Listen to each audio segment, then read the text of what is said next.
প্লাস্টিকের ট্রেতে আধুনিক যন্ত্রের সাহায্যে লাগানো হচ্ছে ধানের বীজ। ট্রেতেই তৈরি হয়েছে বীজতলা, সেখান থেকে তুলে রাইস ট্রান্সপ্ল্যান্টার মেশিনের মাধ্যমে চলছে ধানের চারা রোপণ। ফরিদপুর সদর ও বোয়ালমারী উপজেলার ১০০ একর জমিতে সমলয় পদ্ধতিতে বোরো ধানের চাষাবাদ করছেন কৃষকরা। সময়, শ্রম ও খরচ কম লাগায় এই পদ্ধতিতে খুশি তারা।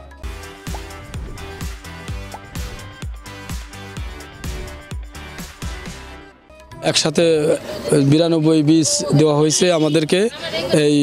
আমরা লাইনের সাইজে মেশিনের সাইজে ধান চাষ করব, এতে আমাদের একসাথে ধানগুলো পাকবে এবং আমরা এই বিভিন্ন থেকে যে বর্তমান লিভার যে কষ্ট, এ থেকে আমাদের ধান চাষে আমাদের সব দিক থেকে আমরা সহায়তা পাইতেছি। আমাদের এই আধুনিক পদ্ধতিতে ধান লাগাইলে, যে সিস্টেমে ধান লাগাইতেছে তাদের লেবার কস্টিং অনেক কম, তাতে আমাদের ফলন বেশি এবং ধানের গোছা বড় হয়, সেক্ষেত্রে আমাদের অনেক সুবিধা।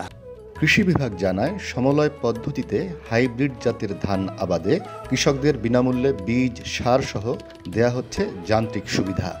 কৃষকদেরকে উদ্বুদ্ধ করার জন্য যে যন্ত্র চালাইতে গেলে এরকম একটু জায়গার দরকার হয়, ছোট জমিতে চাষ করা কষ্টকর, যে কৃষক যদি গ্রুপ ভিত্তিকে এরকম ফসল উৎপাদন করে তাহলে ফসলের উৎপাদন বাড়বে এবং যে সমলয়ের যে থিম, এটা হচ্ছে সাকসেস হবে। সরকার আমাদের সহযোগিতা করতেছে, সার, বীজ এবং লাগানো মেশিনের দ্বারা এক লাইনই ৯২ ধান রোপণ করতেছি। আমরা ইনশাল্লাহ আল্লাহর কাছে করতেছি যে আমরা ফলন এতে বৃদ্ধি হবে, বেশি পাবো।